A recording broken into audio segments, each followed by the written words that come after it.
স্বাগত খেলা যোগে আপনাদের সাথে আছি আমি ফাইম রহমান। বাংলাদেশ না থাকায় কলকাতায় বিশ্বকাপ ম্যাচ নিয়ে আগ্রহে ভাটা, বিক্রি হয়নি ইডেন গার্ডেন্সে ম্যাচের টিকিট। ভারতের ম্যাচ না থাকায় ক্ষুব্ধ স্থানীয় সমর্থকরা। আইসিসি ইভেন্টে নিজেদের গুরুত্ব বাড়াতে 2027 ওয়ানডে বিশ্বকাপে দারুণ কিছু করতে হবে বাংলাদেশকে, বললেন সাবেক প্রধান নির্বাচক নান্নু। এখন থেকেই প্রস্তুতির পরামর্শ। এবং নারীদের আরও এক সাফ শিরোপার সামনে বাংলাদেশ। নেপালে অনূর্ধ্ব 19-এর ফাইনালে প্রতিপক্ষ ভারত। লিগ পর্বে ইন্ডিয়াকে হারানোয় আত্মবিশ্বাসী কোচ বাটলার। কলকাতার ক্রিকেটের নন্দনকানন ইডেন গার্ডেন্সে আর মাত্র কয়েক ঘন্টা পর পর্দা উঠবে টি-20 বিশ্বকাপের।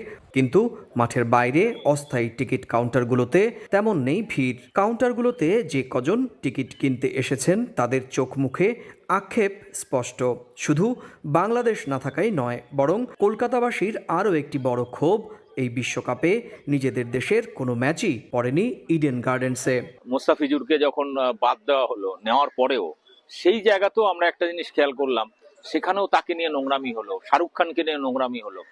এটা কিন্তু খুব একটা আশা করা যায় না যে এত বড় ওয়ার্ল্ড কাপ হচ্ছে, একটা ইন্ডিয়ার বড় কোনো ম্যাচ নেই। মুস্তাফিজ ইস্যু থেকে শুরু হওয়া বিতর্ক এখন পৌঁছেছে আরও গভীরে ভারত, বাংলাদেশ ও পাকিস্তানের কূটনৈতিক সম্পর্কের স্তরে। কেউ কেউ বলছেন বাংলাদেশের বাদ পড়ার পেছনে ক্রিকেটের চেয়েও বড় প্রভাব ফেলেছে দুই দেশের রাজনৈতিক টানাপোড়েন। পাকিস্তানও বাংলাদেশের পাশে দাঁড়ানোয় ক্রিকেট কার্যত কূটনৈতিক যুদ্ধে পরিণত হয়েছে। উঠেছে বিতর্ক, জানিয়ে মুখ খুলতে রাজি নন অনেক কলকাতাবাসী। খেলার মাঠের সাথে রাজনৈতিক মন্তব্য করা উচিত নয়। খেলার পরিবেশের মধ্যে, কালচারাল পরিবেশের মধ্যে ধর্মকে টেনে আনা, রাজনীতিকে টেনে আনা, এটা আমরা ভালো চোখে দেখছি না।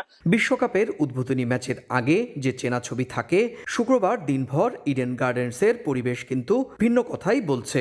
বাংলাদেশহীন বিশ্বকাপ, ভারতীয় ম্যাচহীন ইডেন, এই দুই মিলিয়ে প্রশ্ন উঠেছে, ক্রিকেট কি এখনো শুধু খেলা, নাকি ধীরে ধীরে তা হয়ে উঠছে রাজনীতির ময়দান? ক্রিকেট বিশ্বে এক নজিরবিহীন নাটকীয়তা। আসন্ন টি-20 বিশ্বকাপে ভারতের বিপক্ষে মাঠে না নামার ঘোষণা দিয়েছে পাকিস্তান। যে ম্যাচের জন্য অধীর আগ্রহে বসে থাকে পুরো ক্রিকেট বিশ্ব, সেই ম্যাচ বর্জনে কমেছে টি-20-র জৌলুস। তবে ম্যাচ বাতিলের সিদ্ধান্ত কেবল মাঠের লড়াই বর্জন নয়, বরং বাংলাদেশের প্রতি সংহতি প্রকাশ।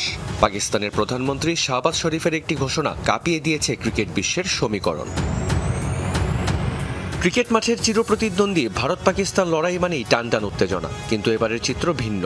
পাকিস্তানের প্রধানমন্ত্রী শাহবাজ শরীফ পরিষ্কার ভাষায় জানিয়েছেন তারা ভারতের বিপক্ষে খেলবে না। তার মতে আইসিসি এবং ভারত ক্রিকেটে নোংরা রাজনীতি করছে। মূলত নিরাপত্তার অজুহাতে বাংলাদেশকে ভারতের ভেন্যু থেকে খেলা থেকে বঞ্চিত করার প্রতিবাদেই এই কঠোর অবস্থান পাকিস্তানের। ইসলামাবাদ থেকে স্পষ্ট বার্তা, অন্যায় করা হয়েছে বাংলাদেশের সাথে। টি-20 বিশ্বকাপ নিয়ে আমরা খুব স্পষ্ট অবস্থান নিয়েছি। আমরা ভারতের বিপক্ষে ম্যাচ খেলবো না, কারণ খেলাধুলার মাঠে রাজনীতি থাকা উচিত নয়।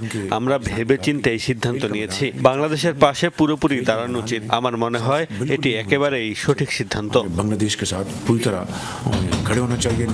এই বিতর্কে মুখ খুলেছেন সাবেক ইংলিশ অধিনায়ক নাসের হোসাইন। আইসিসির দ্বিমুখী নীতির মুখোশ খুলে দিয়ে তিনি প্রশ্ন তুলেছেন, ভারত যদি টুর্নামেন্টের এক মাস আগে বলতো তাদের সরকার অন্য কোনো দেশে খেলতে দেবে না, তবে কি আইসিসি এমন কঠোর হতে পারত?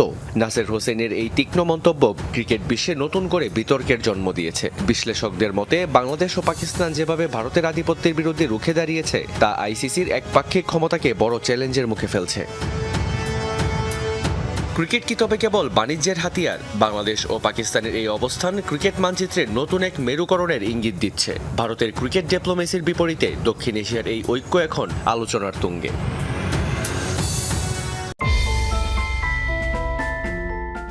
বিশ্বকাপে বাংলাদেশ গনকেস, তবে এই বাংলাদেশ ইস্যুকে কেন্দ্র করে যে আগুন জ্বলেছে ক্রিকেট দুনিয়ায় তা এখনো নেভেনি। আলোচনার কেন্দ্রে ভারত পাকিস্তান ম্যাচ। আইসিসি থেকে ভারতীয় গণমাধ্যম সবার কাজ এখন একটাই, রুটিন মেনে পাকিস্তানকে প্রচ্ছন্ন হুমকি দিয়ে রাখা। সেই হুমকিতে কি পাকিস্তান পিছু হটবে? আদৌ কি পারবে 15 ফেব্রুয়ারির ম্যাচটা শেষ পর্যন্ত বয়কট করতে? এই যখন প্রশ্ন, তখন নীরবতা ভেঙে কথা বলেছেন পাকিস্তানের প্রধানমন্ত্রী শাহবাজ শরীফ। মন্ত্রিসভায় বক্তব্য রেখে জানিয়ে দিয়েছেন নিজেদের শক্ত অবস্থানের কথা। টি-20 বিশ্বকাপ নিয়ে আমরা খুব স্পষ্ট অবস্থান নিয়েছি যে ভারতের বিপক্ষে ম্যাচ আমরা খেলব না, কারণ এটি খেলাধুলার মাঠ, রাজনীতির নয়। আমরা খুব ভেবে চিন্তে অবস্থান নিয়েছি এবং আমাদের সম্পূর্ণরূপে বাংলাদেশের পাশে দাঁড়ানো উচিত। আমি মনে করি এটা খুব উপযুক্ত সিদ্ধান্ত। শাহবাজ শরীফের কথাতেই স্পষ্ট, আইসিসির দ্বৈত নীতির প্রতিবাদ আর বাংলাদেশের পাশে দাঁড়াতে এত বড় সিদ্ধান্ত নিয়েছে পাকিস্তান। তবে এখনো নিশ্চিত নয় কোনো কিছুই, কারণ ভারতের বিপক্ষে ম্যাচ বর্জনের সিদ্ধান্ত নিয়ে আইসিসিকে আনুষ্ঠানিকভাবে এখনো কিছুই জানায়নি পিসিবি, অর্থাৎ খেলার সম্ভাবনা জিইয়ে রেখেছেন পিসিবি চেয়ারম্যান মহসিন নকভি। এদিকে আইসিসির ডাবল স্ট্যান্ডার্ড নিয়ে সরব হয়েছেন ইংল্যান্ডের সাবেক legendary cricketer Nasir Hossain. Sky স্পোর্টসের এক পডকাস্টে নাসির প্রশ্ন তোলেন, বাংলাদেশের জায়গায় ভারত থাকলে আইসিসিকে পারত বাদ দিয়ে দিতে? যদি টুর্নামেন্ট শুরুর 1 মাস আগে ভারত জানাতো তারা বিশ্বকাপ খেলতে একটা দেশে যেতে চায় না, তাহলে আইসিসি কি তাদের সিদ্ধান্তে অনড় থাকতো? দুর্ভাগ্য, আমরা বাংলাদেশকে বাদ দিয়েছি। ভারতের বিপক্ষে পাকিস্তানের ম্যাচ না খেলার সিদ্ধান্তকে সমর্থন করেন নাসির হোসাইন। এই ইংলিশম্যান মনে করেন আইসিসি আর ভারতকে জব্দ করার এটাই একমাত্র সুযোগ। এর আগে বাংলাদেশের পক্ষ নিয়ে সোশ্যাল হ্যান্ডেলে কথা বলেছিলেন অস্ট্রেলিয়ান লেজেন্ড জেসন গিলেস্পি, যদিও হেনস্থার শিকার হয়ে সেই পোস্ট তাকে বাধ্য হয়ে মুছে ফেলতে হয়েছিল। সব মিলিয়ে ক্রিকেট দুনিয়ায় একক আধিপত্যে ভারত এখন মনস্টার। সবাই সব জানে বোঝে, তবে ক্ষমতার কাছেই করতে হয় অসহায় আত্মসমর্পণ।